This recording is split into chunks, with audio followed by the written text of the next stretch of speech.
Welcome back to Villanova Sports Talk here on WXVU. A great conversation with Villanova women's basketball head coach Denise Dillon. If you missed any of that interview, we'll have it for you on WXVU on our social media. I'll also have it on my social media at WXVU David S. on Twitter later today. But so great to talk with Coach Dillon. We are so close to Villanova women's basketball season on Friday. David Szczepanski alongside Ryan Scanlon as we transition into really the second portion of the show, which if you usually listen to our programming is going to kind of be the first portion. We kind of flip some things around with Coach Dillon coming in at noon. So we're going to get to the poll questions. Again, you can vote on my Twitter at WXVU David S. We have 3 of them for you today. I'll talk with them at the end of today's show. Very good, too. I mean, we always get a good amount of people to answer them, but today it seems like we're getting even more than normal, so that's great to see. First poll question at WXVU David S. on X or Twitter. Who was the player of the game for Villanova men's basketball against VCU last night? Duke Brennan, Tyler Perkins, Bryce Lindsay, or Acadian Lewis? Poll question number 2. What part of Villanova football's blowout win against Hampton impressed you the most? The passing attack, the defensive line, secondary, or the rushing attack? And poll question number 3. Who will win Saturday's CAA contest between Villanova and UAlbany? It's homecoming this weekend. Such an exciting week just to be here on campus, Ryan. Those are the poll questions, but officially welcome you here into the show. How you doing today, buddy? I'm great. It's always a good time when our Cats are in the win column. We especially had 2 most important teams start their seasons. One starting on Friday with the women's team. It's great to catch up with Coach Dillon and company. But most importantly, our Cats on the gridiron got things done with a dominant performance. Was very happy about that. And then with men's basketball, seeing everyone just gel together with new guys. 13 new guys on this roster just look seamless out there, looking like we're in mid-season form. Not mid-season form, but to put things first and foremost, everyone on the floor for the first time. That was great to see as well. I think what's really exciting about the next few months here at Villanova Athletics is, the football team is playing at a high level. We'll talk about the top 25 FCS polls in just a few moments, but the football team's playing at a high level. The women's basketball team, as we just talked about, Coach Dillon, has so much potential. And, you could really see it. Jasmine Basco, I know that, Coach Dillon said that Basco doesn't really like to call herself a star, but she really is. She, in her freshman year, was top 10. She was 8th in the Big East, averaging more than 16 points per game. And there were a lot of great scorers in the Big East. But in addition to what I thought she did so great last year, where she was able to score the basket, but she was also able score the basketball. She was also able to really, her playmaking skills really developed throughout the season. I think her defense continued to get better. But also, too, Ryan, she played on a team that won games. I think that sometimes it kind of gets lost in terms of point production that, okay, you can score a lot of points, and that's a great thing, right? Individual effort. But when you are able to score a lot of points, which Basco did, but also have your contributing class or your cast, your supporting cast around you, also play at a high level and do so while you're winning games. This is a Villanova team that did not make March Madness last year, but went back to the semifinals of the WBIT, which is an extremely competitive tournament. I think when you talk about probably the NIT and the WBIT, I would say the WBIT is much more competitive just because of the Crown tournament was invented last year. Obviously, there's a lot of different kind of men's basketball tournaments. Sometimes teams don't play, but what the women's basketball team has been able to do in the WBIT the last couple of years really deserves a lot of credit. And I'm excited to see, the women's basketball team, the men's basketball team. And, truthfully, as I said with Coach Dillon on the air, you can feel the buzz around campus. And I feel like you always can, right? Our first 3 years, you could tell, right, it's basketball season, everybody's kind of ready to go. But this year just feels a little different. And Coach Willard coming in, I think, really helps whenever you have a new head coach. There's always that kind of added, maybe nervousness, but also excitement. But also, too, I just think all 3 of these teams right now, and obviously there's other sports doing great things as well, but especially with the football and both of the basketball teams, you could tell that there's a lot of positive energy and culture around these programs, which is really, really exciting to see. I want to talk about the football team here first. We'll kind of, usually I like to kind of, go on for a little bit, of course, with Steve about, dive into the analysis, the specific stats. A little tougher to do it here because we are a little short on time, but we're going to start here with not with men's basketball, with football. And we did have 2 of the major FCS polls come out today. Our first one was the Opta Analyst FCS poll, and Villanova moved up 4 spots from number 15 to number 11. The only CAA team still above the Wildcats is Monmouth. They are 1 slot above them at number 10. Rhode Island is 1 slot below them, 2 spots below them at number 13. So 3 of the top 4 CAA teams are kind of together in those 4 spots there. So that's good for Villanova, moving up some spots. And then 2 in the AFCA coaches poll, Villanova moved up 2 spots in this ranking to number 12. So they are now ranked 12, number 11 and number 12 in the country respectively in both of the major FCS polls. So that's good to see. Talking about the football game, of course, on Saturday, Villanova defeating Hampton by a final score of 56-14. When it was all said and done, Pat McQuaid was 10 for 13, 166 yards, 5 touchdowns in this game, and he really only had to play the first half because Villanova took a 49-0 lead into the locker room, and McQuaid, he had a 311 passing rating, which obviously it is scored a little differently than it is in the NFL, but 311 is an insane stat. So one of the most insane, there were a lot of insane stats in this game for Villanova, just a complete domination of Hampton, and Villanova did take out a good amount of their starters in the second half, especially offensively, but they were still able to put up some points in the second half and still play well against Hampton.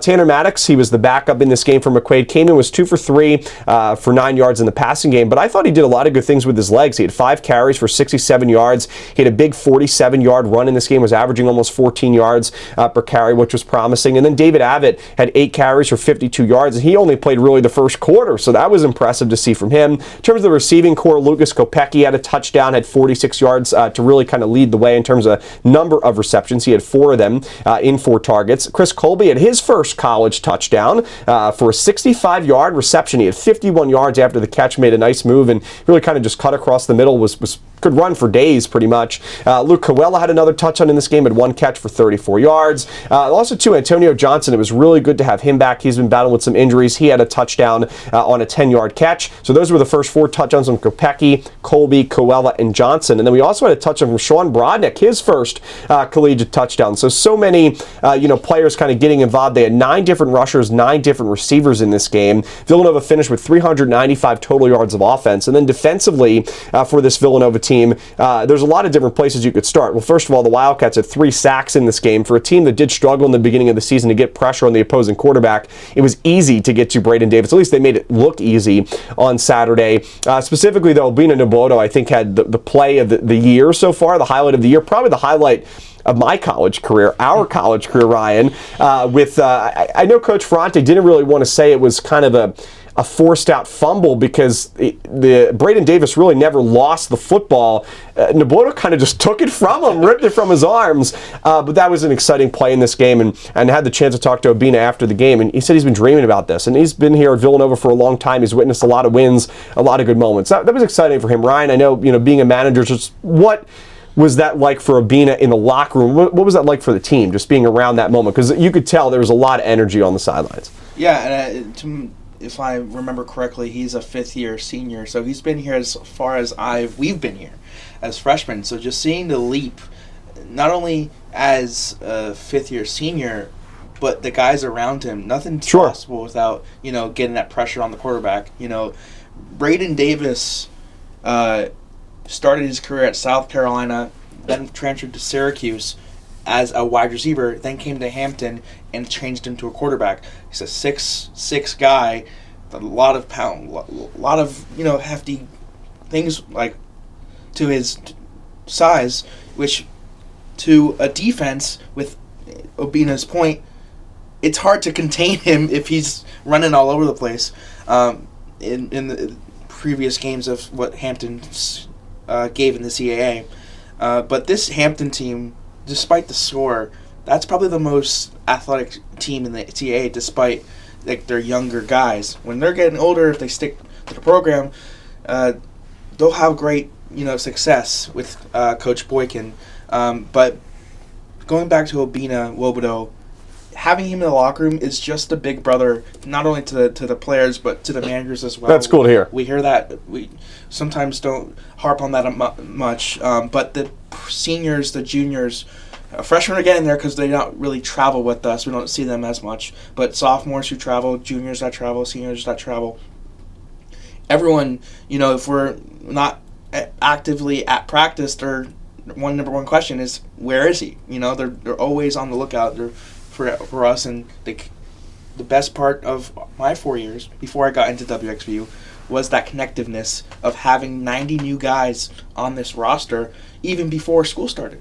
I was here before orientation freshman year, and Hi, my name is Connor Watkins. Oh, Connor Watkins starting quarterback one day. You know, that's it. And all these players that came through this program, that top the rock motto, you don't even take it past the locker room.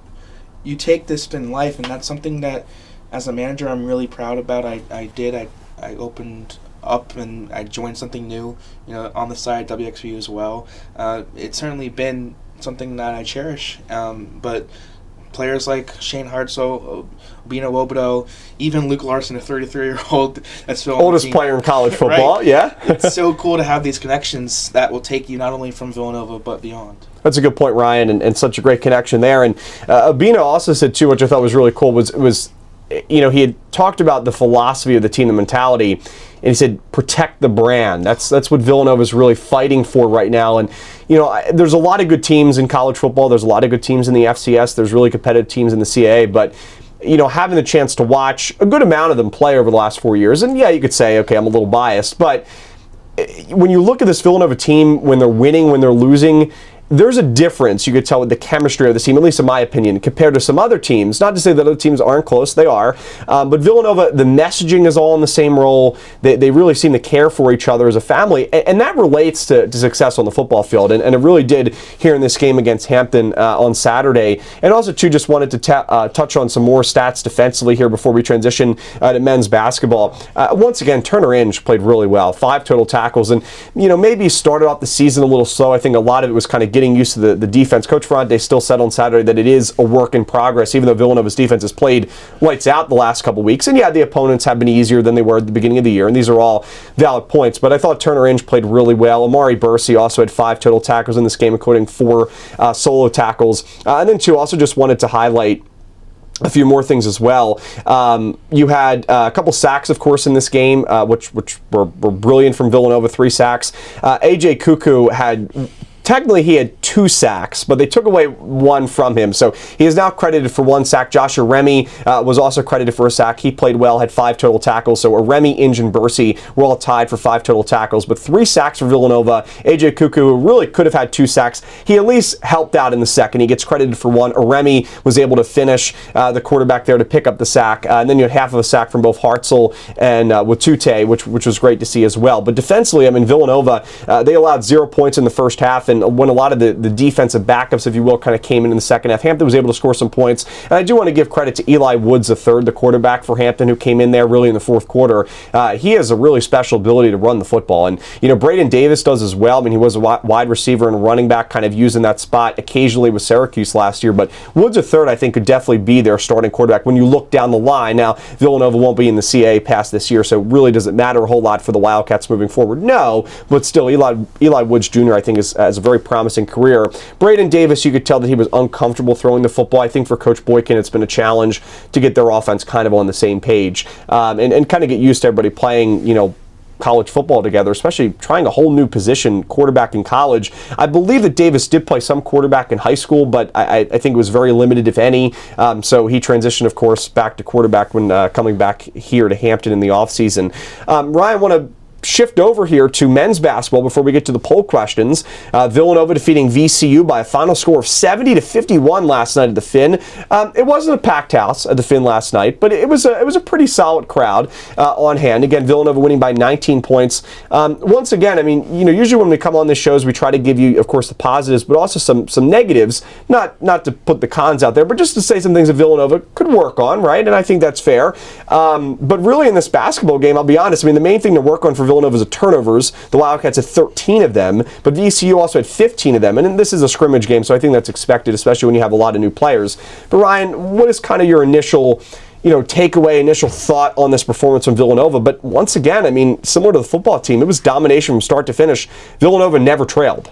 Oh, yeah, and first and foremost, just putting out guys that I think the biggest challenge that Coach Willard had to embark on was the combinations of that he was working on with the starting lineups and the bench rolls and the hockey stops, like we called it last night. That was impressive to see because you got to see in limited action Braden Pierce get his really first couple minutes with the new team coming from Maryland. He just got an extra year of eligibility, so he's got 4. Granted a medical red shirt, and Acadian Lewis, man, do I have anything bad to say? Not at all.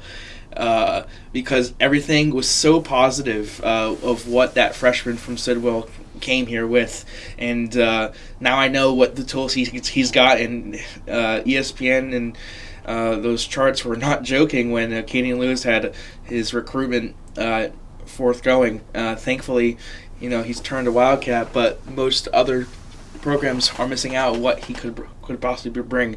But luckily to have him on Villanova's side, and if you get to not only this game, but within the Big East, I cannot tell you, Dave, how much of a threat as a freshman he was. And just VCU, but VCU, despite their struggles, that's going to be a team that's going to be competing with Dayton and George Mason for the A-10 title. And let me tell you, VCU with Barry Evans, Jordan Dumont was a familiar name coming from Villanova. That team's going to make some headline, and to go out there, and that's expected with the new coach and Phil Martelli Jr. to put up 51 points.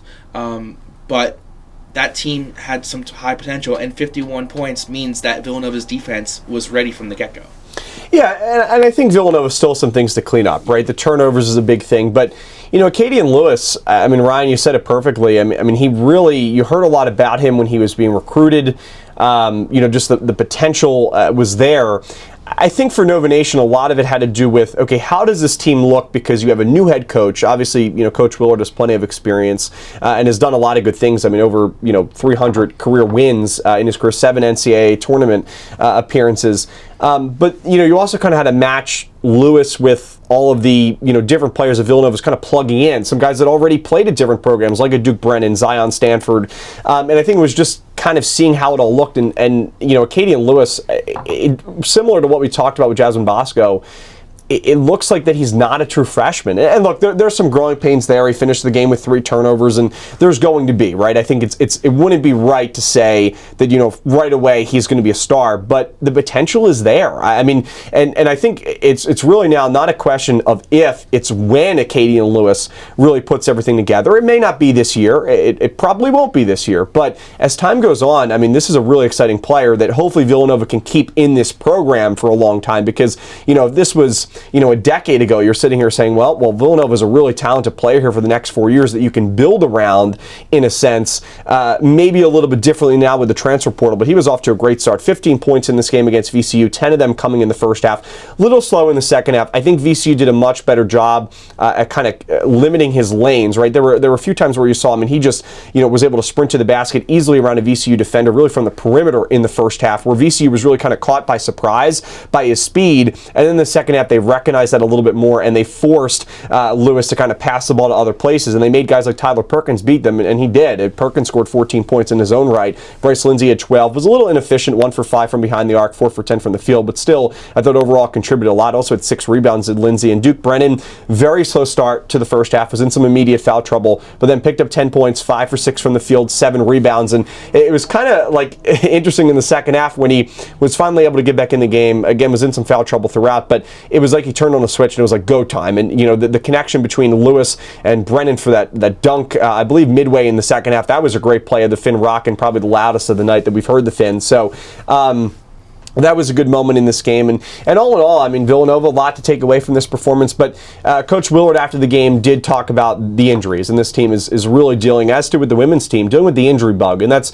unfortunate because, anytime you have a new program, you want everybody to play together to get used to that chemistry, get used to that, team bonding, or used really to the plays, honestly, to see where everybody's going to be, in terms of rotations and things like that. But we had some updates. It seemed like that Malcolm Flagg is going to miss significant time for Villanova. Zion Stanford, who's out with a sprained ankle. It was thought that he was maybe going to come back in the middle of November. Looks like now Coach Willard said maybe December, so that got pushed back a little bit. Some unfortunate news, but it seems like that the other couple, it's Devin Askew, seems like should be back very shortly, which is good news for Villanova. And Tafari Gapari, he'll be back, it seems like, the quickest. You'll probably see him, maybe not BYU, maybe BYU, but seems like by the time Villanova comes back here for the homestand, Queens, Duquesne coming up, he will play. Maybe Devin Askew a little longer, but Zion Stanford and Malcolm Flagg were two, crucial parts of this team. Ryan, what did you take away from that news last night?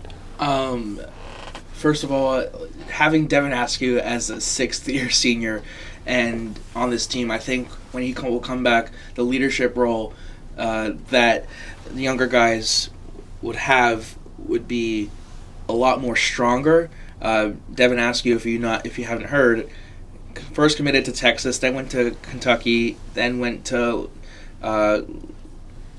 Long Beach State, and then now he's at Villanova. So that's a long range of schools within a short amount of time. He's been in a lot of different areas of coaching staff systems, and what he'll bring to this Wildcats team, whenever that might be.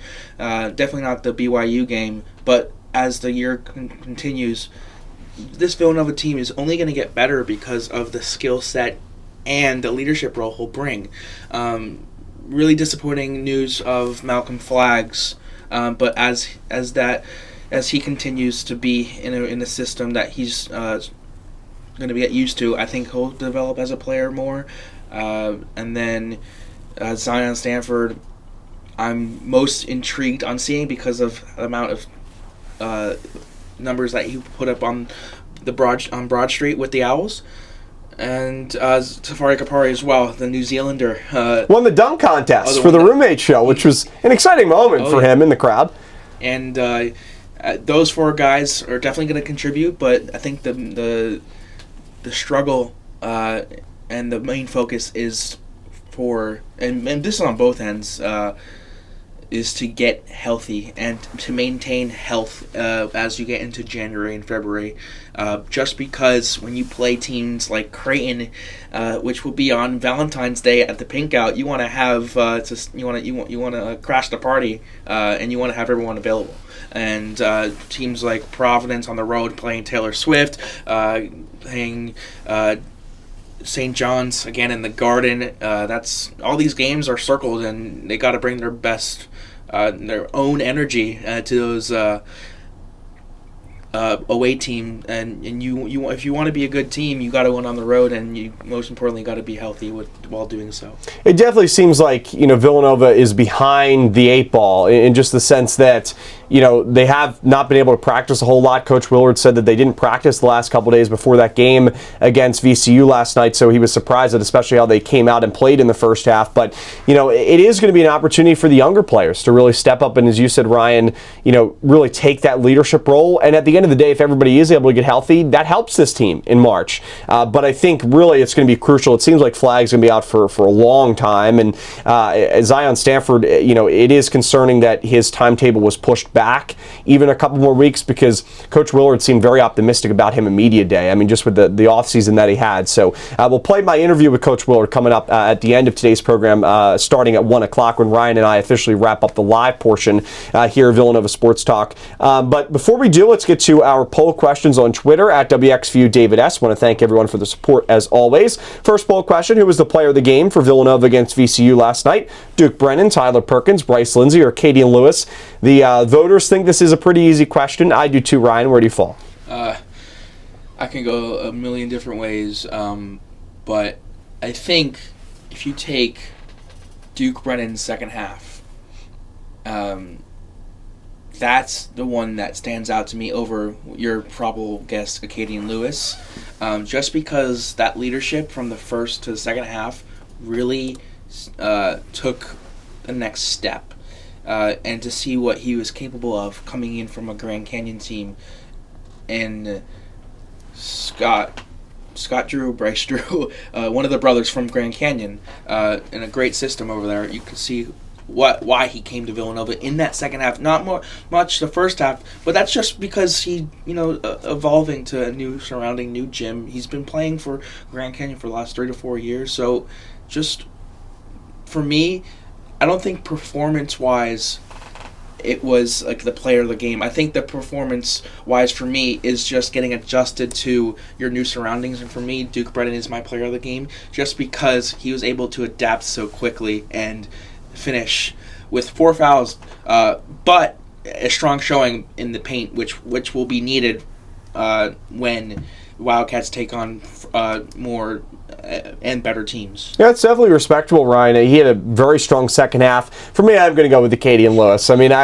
he's like the new toy. You know what I mean? When you unwrap a present at Christmas and it's like, we got this, and now we're excited to see what Acadian Lewis can do. And if last night was any start of a new era, I mean, really, of course, for Coach Willard, but also for Lewis. I mean, it's going to be an exciting rest of the journey here. Also, too, I wanted to bring up Acadian Lewis. There's some quotes on my social media and on WXVU. He, last night at the press conference, seemed so professional. I mean, his answers, he gave you a lot of different insight, especially talking about his connection with Duke Brennan and just, even his connection with Bryce Lindsay. Kind of were messing around with each other, saying he's my older brother. They're really the same age, Coach Willard acknowledged. But you could tell he's a professional. He wants to play basketball, and the skill set is just amazing. So really excited to see that hopefully continue to get better and better as the season goes on and as his career goes on. Second poll question: what part of Villanova football's blowout win against Hampton impressed you the most? Passing attack, defensive line, secondary, or the rushing attack? Ryan, where do you go? I know you're watching this one from the sidelines. I think I'll go with an other here, just to have I think if you break down our season, to go 1-2, which against a tough schedule. Tough schedule, sure. You need to have guys that need to have rest within the season. Now, to have a performance like that in the first half just allowed us to do so, just because we got to see about all our players besides the quarterback depth chart on the field. Which to me, as a fan or as a manager, you name it, you want to have that success just to focus on the next game. And to finish business, but to have everyone be a part of it, be a part of that win was something that's important to me, because seeing on the sidelines, you want to have a connection with all these guys, and most of the younger classmen, I don't really get to see them much, because as I develop as becoming an outgoing outgoing senior. That's their time next, and I won't have that same thing. So just seeing true freshmen, sophomores get on the field, even our scout team defense, our offense, we had 4 offensive linemen that were freshmen playing at the same time, so that was cool to see. So I don't think a particular moment. I think all those moments are great, but to see from a manager perspective, fan perspective, just to see everyone play was something that was awesome, because as you get continuous on the year, Villanova, let's face it, they got to win out in order to make playoffs, even to get a home bid. So to have the strength to put that performance on the first half and allow Pat McQuaid to just be a coach from the sidelines rather than on the field, just to allow other people to play, that was something that's I could call moment of the game. By the way, 87% of the listeners did say Acadian Lewis for the last poll question. Yeah, Ryan, it was good to see a lot of the younger players step up and play in the second half. For me, I'm going to go with the passing attack. Just simply, Pat McQuaid, 5 passing touchdowns. It was so easy. Villanova really at the end of last year, I think, missed kind of having that deep ball threat. I know Watkins was dealing with some injuries, and McQuaid, I think just his arm is better than Connor Watkins, especially last season. So just having that, I really think, opens a whole new dimension, especially with this rushing attack.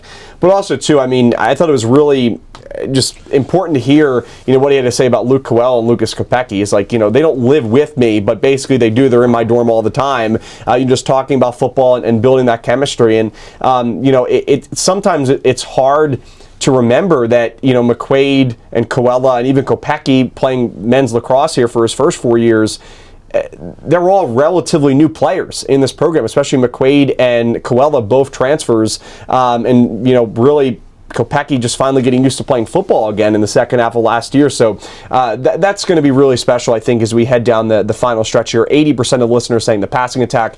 Last poll question for you, Ryan. Who will win Saturday's CAA contest, Villanova or UAlbany in the homecoming?